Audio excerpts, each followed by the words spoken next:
Across the many stories set in the Alien universe, there's evidence to suggest that the xenomorphs are part of some kind of hive mind that, at some level, operates as a collective consciousness. Get away from her, you bitch!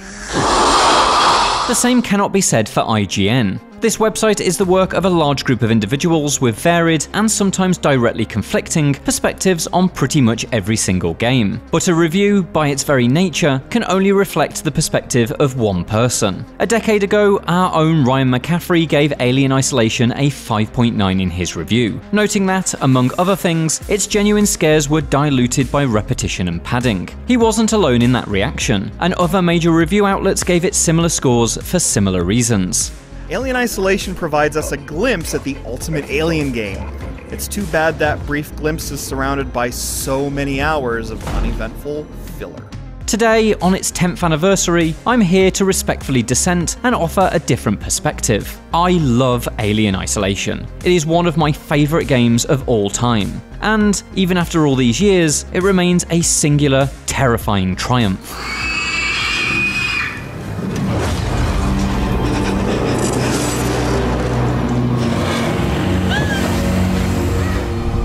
When Alien Isolation arrived in 2014, I was working at a different website. As the year drew to a close, I wrote that I believed Creative Assembly's take on survival horror was the best game of the year. I reread that piece after recently replaying the whole campaign, and found that everything I loved about it at launch remains what I love about it today. The headliner of the whole event is, of course, the Xenomorph itself, a landmark piece of enemy AI engineering. Creative Assembly somehow managed to turn lines of code into a creature that appears genuinely, terrifyingly alive. Despite operating almost entirely without a scripted sequence of actions, every encounter with it feels as though it were perfectly authored to generate maximum tension.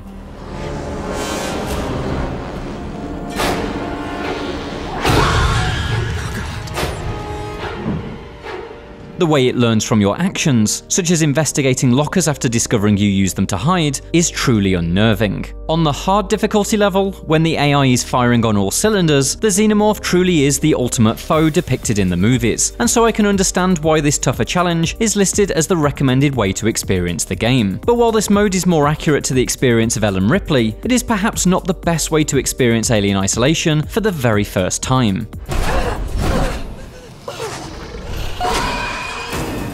Without prior understanding of the systems, many of which are bespoke or subversive, a playthrough on the medium difficulty level is the better starting place. Ryan sadly fell afoul of this for his review, where he understandably opted for hard based on that menu prompt. Better phrasing would have helped here. I describe the hard mode as the faithful Alien experience rather than the recommended one. There's still plenty of scares to be had on the lower settings. I'd assumed, after 10 years and plenty of documentation of how it all works, that fear effect would have dissipated, just as more recent Alien movies have lost the element of surprise because we know so much about the Xenomorph life cycle. I was wrong. Despite a small contingency of well-executed pretenders in the likes of Amnesia the Bunker's Monster and the Resident Evil 2 remake's Mr. X, there's still nothing that truly compares to Alien Isolation's authentic feeling intelligence. The gameplay implications of that intelligence were one of the things Ryan criticised in his review, noting that it forced a restrictive structure of hiding and waiting for the Xenomorph to move on every time it interrupted your journey. I can understand where he was coming from, since a long history of games have conditioned many people to play that way, but from my point of view, I see the Alien sharp hunting ability as the catalyst for one of the most interesting stealth games of the era because of how boldly it defies conventions. Up until that point, the stealth genre was built on observation and pattern recognition, understanding how an enemy's regular patrol path can be interrupted and exploited. The Xenomorph, however, has no regular path to exploit, making it unpredictable. Your approach has to be much more reactive and, as a result, more authentic to the reality of the situation. This can, depending on your stomach, force you into hiding in lockers and beneath desks. The more interesting approach, though, is to make extensive use of Isolation's tools. The throwable noisemakers and flares act as distractions, pulling the alien away to open up new routes. Emergency override buttons lock down doors, putting a hard barrier between you and it. Smoke bombs and rewired air purification systems hide you from view at the cost of your own vision. Through smart and admittedly risky use of these tools, you can sort of wrangle your hunter. While the xenomorph plays by its own rules as it stalks you, Alien Isolation does make use of observation and pattern recognition in a different way. It is one of the best examples of purposeful sound design in the history of games, with unique audio markers for everything the xenomorph does.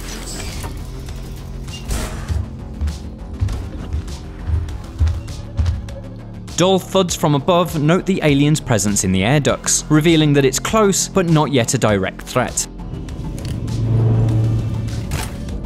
The clatter of metal and a rattlesnake-like hiss signals that it has emerged from a vent and is now in the environment with you.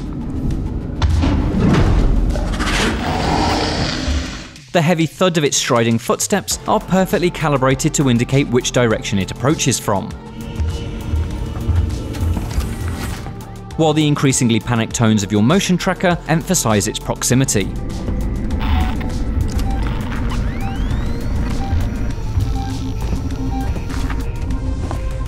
And eventually, a scuttle and scrape on steel signals that your foe has finally retreated back into the air ducts.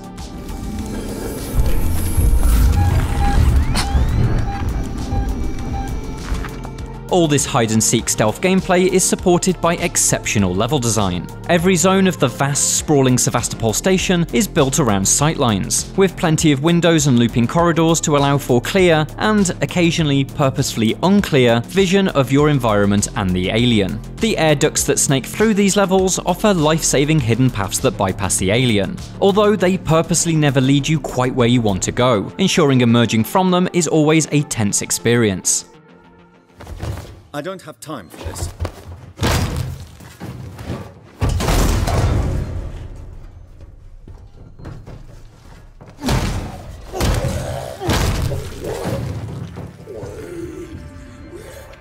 The design of each area frequently loops and folds in on itself, cementing the sense that Sevastopol is a coherent, functional whole rather than a video game level. Within each mission, the use of backtracking grants you familiarity and, eventually, mastery over an area, akin to the design of Resident Evil 2 and Silent Hill 2. There's also backtracking built into the overall campaign design, which evokes Dark Souls' interconnectedness. Within that environment, Creative Assembly took a Metroidvania-inspired approach to using new tools on old locked doors, so the station expands in new ways with every deck revisited.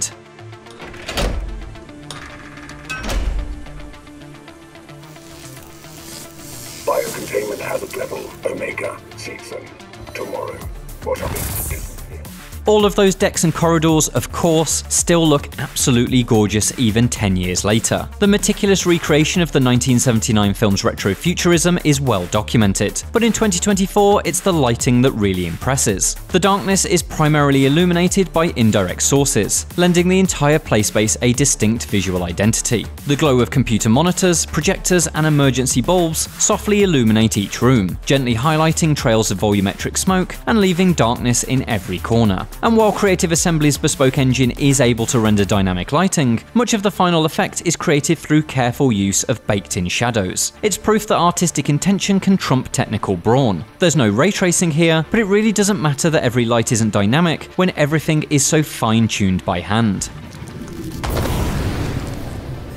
The Xenomorph and the Sevastopol are impressively designed then, but together they produce some of the most stressful gameplay in modern-ish memory. Creative Assembly shows a strong understanding of what our limits are though, and so the campaign undulates between stretches of alien encounters and other gameplay styles. The most stressful sections are often followed by quieter, safer periods of exploration and puzzle solving. There are also variations on the stealth systems. Sequences with the creepy Working Joe androids or human security staff use more traditional stealth gameplay, with the option to avoid enemies or engage with lethal force.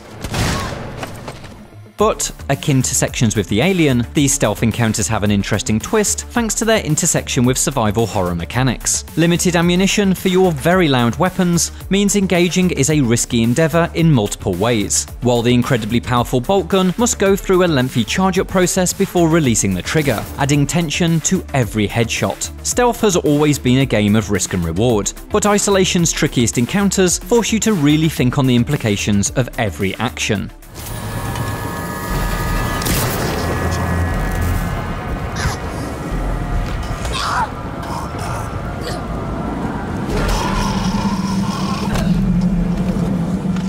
These varying gameplay challenges contribute to a strong sense of pace. You can practically feel the campaign breathing in and out, although you can never quite predict how deep or shallow each of those breaths will be. My favourite aspect of Alien Isolation's pacing, though, is its use of the flamethrower. Picked up roughly halfway through its near 20-hour campaign, its searing emissions are the only thing that can force the indestructible xenomorph to flee.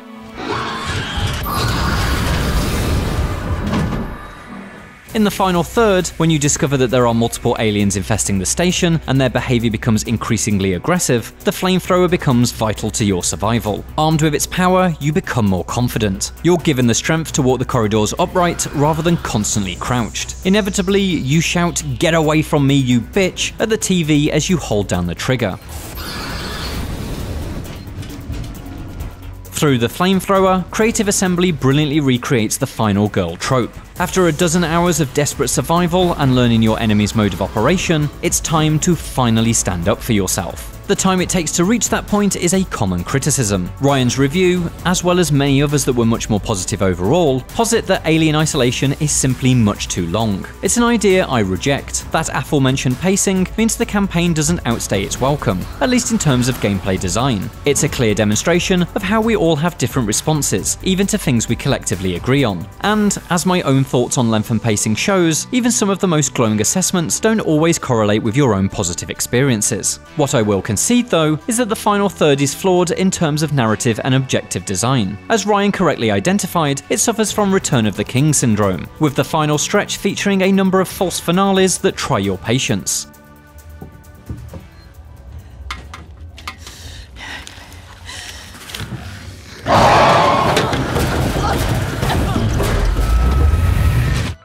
There's also a reliance on backtracking under pressure, which instead of feeling organic, seems included purely to induce panic and frustration. But rather than cut the campaign short, I'd rather Creative Assembly had shuffled its last act objectives to make them feel more meaningful. Like any good Alien story, after leaving Sevastopol, you discover that one final xenomorph has infiltrated your escape vessel. But instead of acting as a killer final sequence, this story beat is an underbaked obligation. There's no exploration of the ship, no clever solution to the problem, just a QuickTime event button press and a disappointing cut to black. I wish the extended retreat from Sevastopol Station had been condensed in order to allow more time on the escape ship, enabling a much more significant and satisfying "you thought it was over" twist.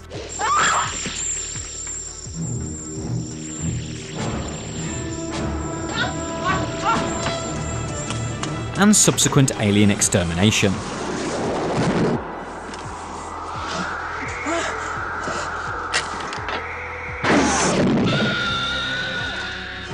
Even so, I maintain that the vast majority of Alien Isolation is nothing short of brilliant, and while GameSpot, Polygon and the Toronto Sun all put out reviews along the same line as Ryan's, Alien Isolation eventually landed a score of 79 on Metacritic. It's safe to say that those reviews were outliers among critics. To be fair, so am I, just in the opposite direction. There's no shame in that. We are all outliers on one game or another, and if you write enough reviews, especially before you know how other people will react, the same thing will inevitably happen to you.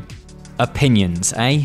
It may not be fully universally beloved, but in 2024, Alien Isolation has many fans who remember it as something special. Its user scores currently stand at 8.3 on Metacritic, 8.2 on our playlist app, and very positive on Steam. It's considered a landmark horror game, and understandably, there's a lot of upset among those fans over its disappointing sales that led to a lack of sequel. Some like to blame IGN for that, but we certainly don't have anywhere near that much power. The reality likely lies in Alien Isolation being an incredibly challenging stealth horror game, which is certainly a niche with a limited audience. But while I can see how a successor would have iterated upon what we have, I think the wider Alien franchise is a demonstration of why Isolation is best left as a single entity. Returning to its design would likely result in an Alien 3, an admirably flawed attempt at the same terror, or Alien Romulus, a beautiful facsimile that ultimately offers the same old hits. There's a reason James Cameron armed all his characters with pulse rifles for Aliens, but I don't think you could pull the same trick with an Alien Isolation 2 and still give fans the very specific thrills that they crave. Maybe I'm wrong, maybe Creative Assembly had a killer idea for what may have come next, and publisher Sega never gave them the chance to realise it. But a sequel isn't required to affirm the brilliance of the original. What we have is perhaps not quite a perfect stealth game organism, but it's something damn close. It's an unforgettable feat of video game design that has successfully endured the test of time, and, like the 1979 film from which it burst forth, will undoubtedly still hold up after another decade has passed. Today, on its 10th anniversary, Alien Isolation remains a singular, extraordinary experience.